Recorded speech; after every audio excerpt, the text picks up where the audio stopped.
If you thought you knew Halo 3's campaign like the back of your hand, well, this is the video for you.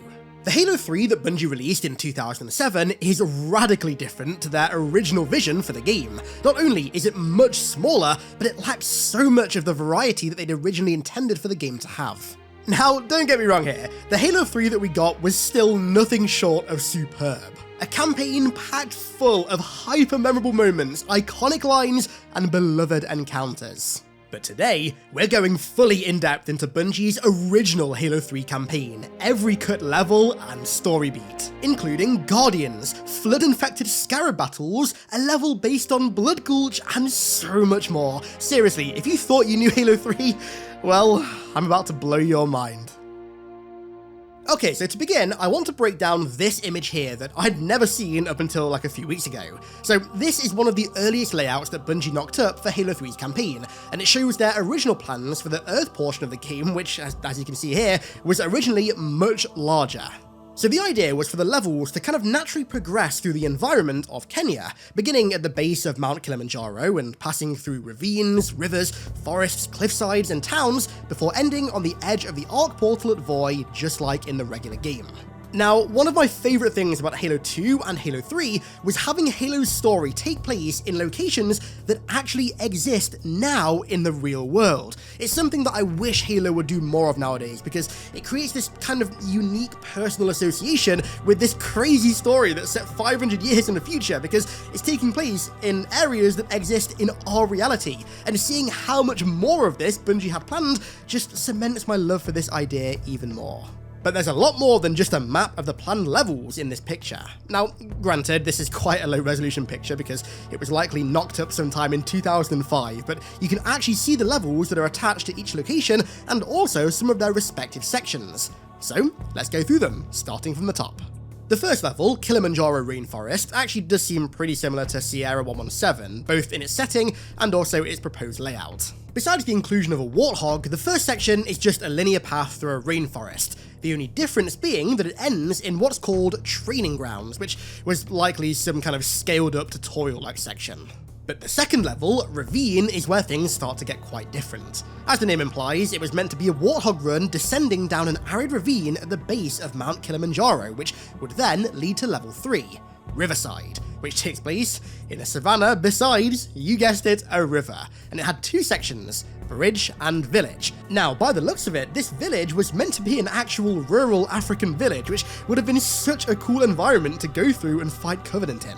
Making it through this village would lead you to a plateau, which is where level 4, Plateau Forest, would take place, seemingly another vehicle-based level, seeing as the only major encounter of this level is called Ghost Encounter, and, you know, something tells me that they're not referring to any kind of supernatural ghost. Level 5, Rebel Base, sounds quite interesting. It makes you wonder if at some point insurrectionists were actually planned to be in Halo 3. I mean, no lore has ever really cemented the Innies having much of a foothold on Earth, given, I mean, it's the UAG's home planet, of course they wouldn't let their #1 enemy have a foothold right outside their back door. But maybe originally that wasn't the case. Maybe originally some of the insurrectionists were actually going to have a foothold on Earth. Anyway, this level kinda seems like a Halo equivalent of that Resident Evil 4 house lockdown section. So you'd enter the base, and then the base defense encounter begins, likely something kinda similar to Nightfall in Reach, where you team up with the insurrectionists to hold off the Covenant. But according to the map, it looks like you'd slowly get pushed back to the cliff edge and eventually get pushed over the cliff edge, and then level 6 would begin, Rift Valley. Now, this picture of Rift Valley looks awful familiar.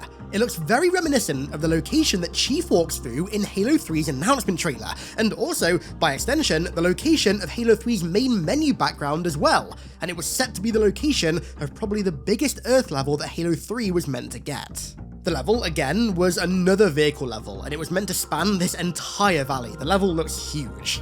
It'd start out with a Wraith encounter, then an encounter with the Mantis AA turrets that you take out on the Storm, followed by a convoy, which gives me Halo 2 Shadow vibes, and ending at what looks to be some kind of UNSC vehicle depot, before leading into yet another vehicle level, number 7, Sagala Hills, in which the second vehicle encounter, brace yourself, would have been an epic vehicle battle against the Scarab on Blood Gulch. You know, I absolutely love this idea. Incorporating iconic multiplayer maps in into campaign level design is actually something that I've wanted to see Halo try for quite a while. You know, we always get MP maps made from campaign scenarios, so why not flip that coin and do it the other way? Why not have some campaign scenarios made from iconic, unique multiplayer maps? I've always had this vision in my head of going to a Flood research laboratory and just walking through Lockout, but in a campaign scenario. I think that could be really cool, and it's kind of cool to see that Bungie actually planned on doing that at one point. Anyway, after taking out the Blood Gorge Scarab, which is such a cool thing to say, we'd reach Crater Town, the 8th level, which not only had some proper concept art made for it, but also had its entire layout planned out. Its first encounter, fittingly named Hero's Welcome, would lead into the crashing of the Flood ship, which of course would then feed into level 9, which is aptly named Flood Ship. Now, I discussed Flood Ship in extensive detail in a video a few weeks ago, which will be linked in the description, but the long and short of this level is that you are supposed to descend into the crashed Flood ship, destroy its reactor cores, and basically crater the entire thing. And this would then lead into level 10, the final Earth level, Covenant Cruiser. And to be honest with you, I'm not quite sure what to make of this level, because at first, when I saw this, I figured it was just meant to be the cutscene that we ended up getting on the Shadow of Intent, but given that it's designated as its own entire level, it kinda looks to me like you are meant to board one of Truth's cruisers above the Arc Portal and use that newly commandeered cruiser to go through. You know, as cool as that sounds, if we got that, I feel like we may have not got this iconic line, so I'm kinda happy we didn't. And you, shipmaster, just glassed half a continent. Maybe the Flood isn't all I should be worried about. One single flood spore can destroy a species. Were it not for the Arbiter's Council, I would have glassed your entire planet. So, the question that is undoubtedly on all of your minds right now is, what the hell happened to this version of Halo 3's campaign? Well, as with most ideas that are conceived very early in a game's development, it was cut up, trimmed down, and refined a significant amount, even by the time that Halo 3's alpha was privately released in late 2006. As of this alpha build, which is colloquially named Pimps at Sea, Flood Ship was the only level that was unique to this plan that remained. Everything else had been cut. And you know, that kind of makes me sad, but you know what, if you subscribed right now, that'd cheer me back up. An Earth level that wasn't on that plan, however, was a level called Tsavo Township. Now, this level has only ever been mentioned in passing by ex-Bungie and the 343 artist Victor Leon, and I may be wrong here, but as far as my research goes, I couldn't find any reference to this level in the game files whatsoever, so whether this was another name for one of the early Void levels, like Tsavo Highway for example, or something else entirely, we'll likely never know unless one of the old Bungie guys wants to reveal it one day. Have a guess what you think this level might have been down below in the comments. And that brings us to the infamous Flood Void and Flood Ship levels. Now, I covered these in extensive extreme detail in my last Halo 3 content video, link to that is in the description, but for the sake of completion, I'm going to go over them again very briefly here in this video. So, originally, Floodgate was actually split into two separate levels, Flood Void and Flood Ship. Flood Void was mostly similar to the Floodgate that we ended up getting, with a few extra encounters and scenarios added as well. So, for example, you'd hold off Flood in a marine camp, where one of the main objectives would be to evac as many uninfected marines as possible, and by extension, it seems as though evacing humans, and possibly civilians as well, was an overarching objective of this entire mission as you made your way to the crashed Flood ship, where the level would end and lead into Flood Ship. In the Flood Ship level, you'd descend into the crashed Hive ship and overload its reactor core. On the way, you'd find Cortana's message, which would hauntingly declare that the Flood have evolved, which would lead to a much more curated introduction to the pure forms than the one that we ended up getting. Once the reactor was overloaded, an on-foot trench run, which sounds very similar to the one at the end of Cortana, would take place, and would end with Chief reaching a breach in the ship's hull where a pelican full of elites, and also Johnson, would pick you up as the ship exploded, taking you to safety aboard the Shadow of Intent. In the end, the basis for these two levels would be condensed down into the Floodgate that we ended up getting, but a ton of geometry, encounters, and scenarios from Flood Ship were later reused in Cortana. Okay, speaking of the Flood, if you happen to be after a new beast of a PC to play Halo or any other game on, then look no further than my Flood-themed PCs made in partnership with Apex Gaming PCs. From the Pure Form to the Gravemind and the ultra-powerful Primordial, we've got a range of PC builds to suit any kind of gamer at any kind of price point. Head to the link in the description and pick one of these bad boys up today. Okay, now it's time to talk about the tied coolest level that was cut from Halo 3's campaign, the infamous Guardian Forest. So if somehow you weren't already aware, there's a reason that Guardian in Halo 3 has such a unique aesthetic that's seen nowhere in the campaign, and well, that's because it's a remnant of a level called Guardian Forest that was meant to take place between the Ark and the Covenant. So at the end of the Ark, that area where the Chieftain challenged you to a 1v1 used to actually be a Forerunner gondola station. The idea was that the space battle between the Elites and Truth's Armada, unlike in the regular game, would not be going well for the Allies, and so Artas would have had to bring his ships to ground, meaning that we'd have to find a different way to punch through the shield protecting Truth in the Citadel. So, Chief, Arbiter, and Guilty Spark would board one of the Ark's gondolas and travel through a region of the installation referred to by Spark as the Veneration Zone. And as a consequence, he informs Chief and Arbiter that he's not sure how the Guardians will respond. These Guardians are, of course, the now iconic Guardian Sentinels. So, as you entered this Veneration Zone, the forest, on the gondola, other gondolas would come down the opposite rail full of Covenant, much like the Regret gondola section in Halo 2, but when they'd stop, their geometry would change. It'd come together in parallel and disconnect, creating and removing gameplay space in real time as combat was going on. Very cool.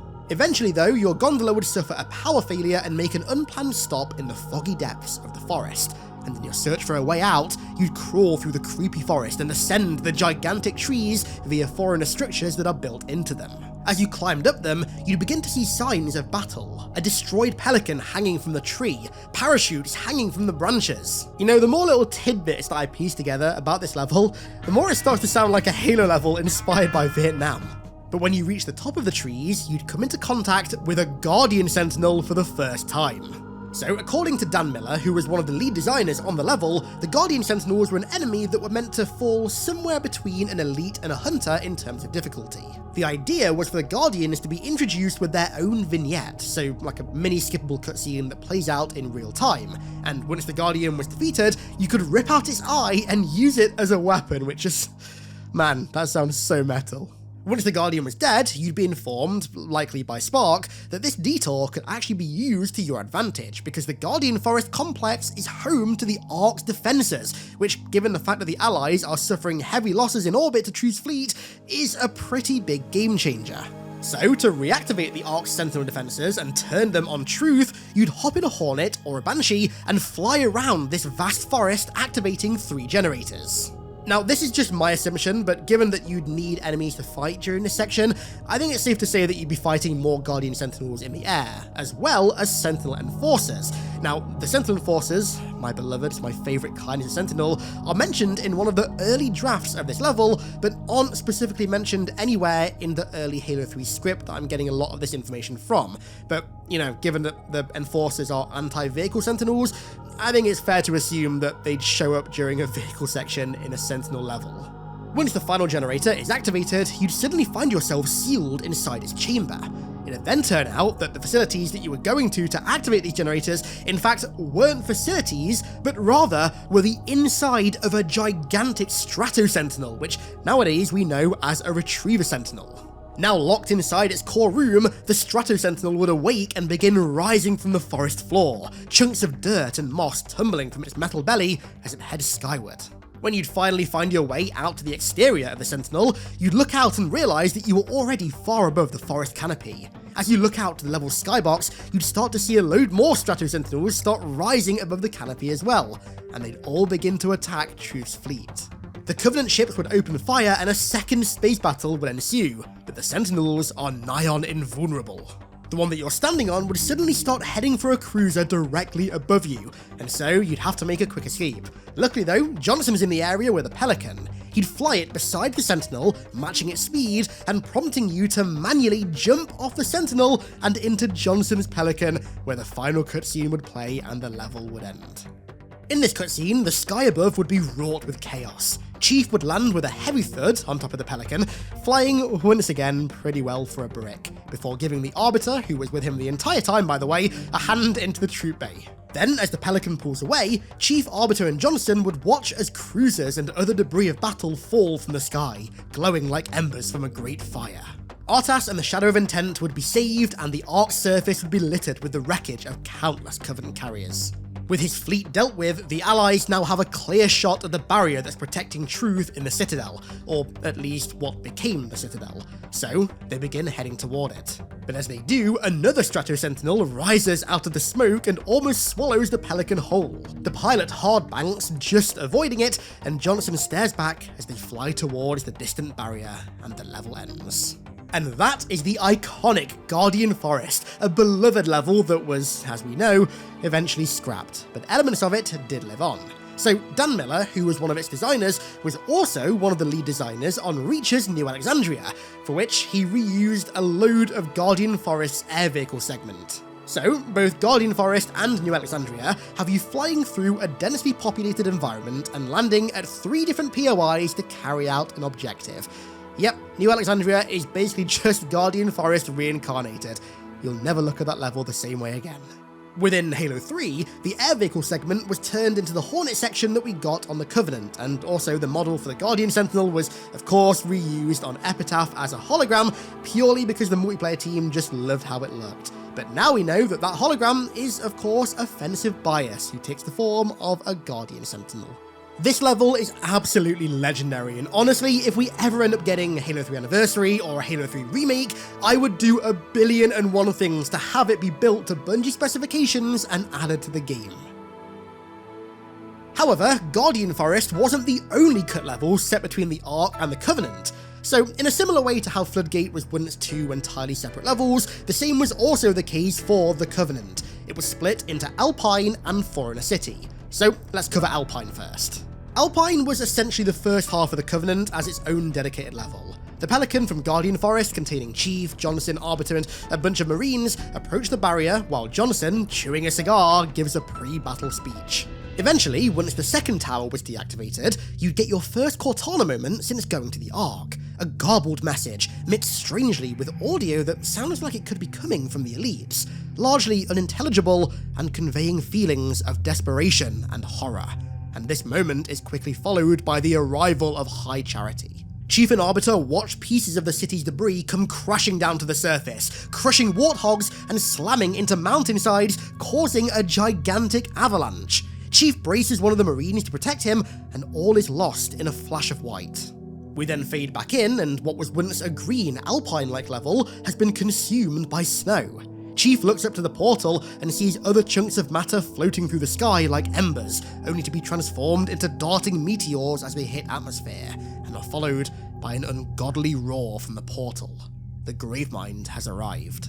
We then feel as High Charity crashes into the Ark beyond the barrier, creating a collision that shakes the entire installation. And then the gameplay picks up again, but now the Flood are also present. Up above, some heavily damaged elite ships arrive, limping across the sky, and Miranda tells Chief that the Flood have crippled the Arbiter's fleet, but also that they bypassed Earth and headed straight for the portal to come to the Ark. At some point, you'd pass through a Guardian summoning temple, which sounds cool as hell, before deactivating the final barrier switch and going up what's called a mega escalator to the next level, Forerunner City. Now, I'm not gonna lie, this may be my tied favourite cut Halo 3 level, and maybe even tied favourite cut Halo level altogether. Forerunner City was the level equivalent of the Citadel section of the Covenant, and my god, does it look cool. So the reason that this level was cut / heavily repurposed and morphed into the final section of the Covenant was because Bungie thought the concept just kinda gave too much away about the Forerunners and their mystery. Fair enough. The original idea for the city was that its design was meant to showcase values held by Forerunner society and how they may have lived their daily lives. It was more than just cool shapes with mysterious purpose. Its design was meant to tell a story. One potential idea was that the city was meant to be a housing installation for Forerunner scientists, possibly even those led by the Librarian. Now, quite a few pictures of this city level exist, and they look majestic. As you can see, it was ginormous, supposedly so big that you could fit an entire game within it.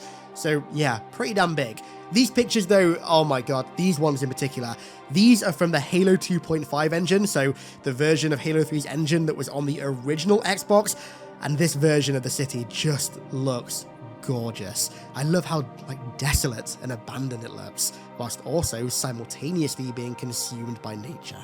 It's a massive shame that we didn't get this. I understand why Bungie didn't add it, and I actually kind of agree with their motives for not adding it, but man, looking at this design, it's so cool. Its design was kind of repurposed for the cartographer building on the Ark, and also reused entirely in Origins Part 1 in Halo Legends, which I use in like every Flood video, so you guys are probably very familiar with that, but man, I would just love to see a reality in which we could actually explore this city in person in a game. Now, as for the level itself, well, it was pretty unique. So, the level opens at the city gates with the goal of finding the Ark's control citadel, which is located somewhere within. Throughout the push through the city, the Flood would seemingly prioritize the Covenant over your own forces, and then, over the comms, you'd hear Miranda and her team come under heavy fire before being captured. As you push through the Grand Promenade and the quarters to the Citadel, Flood spores and tentacles would consume the city's very structure. Huge four-way battles between the Allies, the Covenant, the Flood, and the Sentinels would take place. You'd fight a Flood-infected Scarab alongside Guardian Sentinels, and you'd even use that Scarab's main cannon to blast open a gate before fighting off 2 more Scarabs in your own Scarab right outside the Citadel. Bungie even described this section as most massive Scarab battle of all time, and you can probably tell from how high-pitched my voice just got how cool that sounds. I think you can also see quite clearly here how the final version of the Covenant that we ended up getting came to be. Once inside the Citadel, Truth would be using Miranda to activate the Halos. After a struggle, she'd be able to get her Magnum out of a holster, but she can't use it in time because Truth comes up behind her and strangles her, forcing her to activate the Halos before snapping her neck with his bare hands. It's pretty brutal. I mean, her death in the regular Halo 3 was quite brutal, but having Truth's hands just snap her neck, god damn, that's pretty dark. Like usual, the Flood ally with Chief and the Arbiter to allow them to stop the Halos, and they reach Truth just in time. The rings are deactivated, but instead of the Arbiter assassinating Truth, Truth instead becomes fully infected, and the cutscene feeds into gameplay right as Chief aims his rifle at Truth, giving us the option of assassinating him. Very cool, but I'm gonna be honest, Arbiter's iconic assassination of Truth was absolutely the best outcome. When the Flood betray us again, it's a lot more bloody and horror-focused this time. So because the Halos have been deactivated, the entire nature of the Citadel and its structure changes, seemingly becoming a lot darker, with Flood advancing furiously from the shadows, forcing you and the Arbiter down into the bowels of the Citadel. Fighting off the Parasite through dark tunnels, you occasionally see a flash of blue, Cortana, and after successfully holding off a last stand against the Flood in a trapped space, the final cutscene would play, where Spark reveals Installation 08 and plans are enacted to use it against the Flood on the Ark. I gotta say, I love this line in Halo 3's script that opens the final cutscene. The last shell casing clatters to the ground. The Chief and Arbiter are surrounded by corpses of countless Flood. Rivulets of blood and viscera are splayed across the floor. That's pretty hardcore, right? And that is Forerunner City. I absolutely love the idea of extreme urban combat in a Forerunner City of all places. This kind of gameplay was reused by Dan Miller, who also worked on the level Kizingo Boulevard in ODST. I should have said earlier as well, part of this level was meant to include tank battles in the urban Forerunner environment, and of course that's exactly what Kizingo Boulevard was, so clearly he reused a lot of his ideas there, just like he did with Guardian Forest on New Alexandria.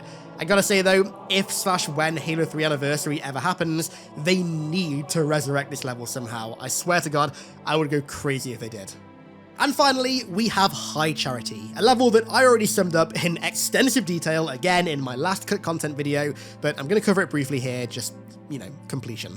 So High Charity was what Cortana was originally meant to be. You might notice that although you go back to High Charity in Cortana, the location and the setting of that level doesn't really look like High Charity at all, and that's because it was actually made from the remnants of the Flood ship level. It actually shares more resemblance with a Covenant ship than High Charity.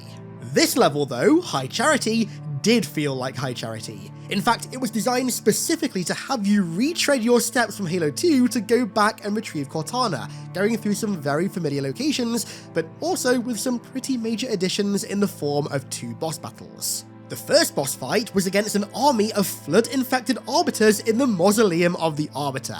Every single Arbiter that the Covenant had ever appointed would resurrect as a unique combat form, and you'd have to kill them all in one go. Pretty cool. And then, once Cortana was rescued, there'd be a gigantic boss-style encounter where you'd ride a Cortana-controlled scarab, fighting off hordes of Flood and the Gravemind as she got it close enough to the Gravemind, where you'd then detonate the scarab's reactor core, escape, and watch as it exploded and caused the Mausoleum of the Arbiter to fall and crush the Gravemind. We need that in a game one day. I swear to God, we need that in a game one day. And that, my friends, is Bungie's original Halo 3 campaign. As far as we know, the earliest full iteration of one of the greatest campaigns in the history of gaming. Like I already said, when we do eventually get Halo 3 Anniversary, likely as a Halo 3 remake, I sincerely hope that some of this stuff gets resurrected. I'm looking at you, Guardian Forest and Forerunner City. I would do so many things to get playable versions of those levels in a Halo 3 campaign.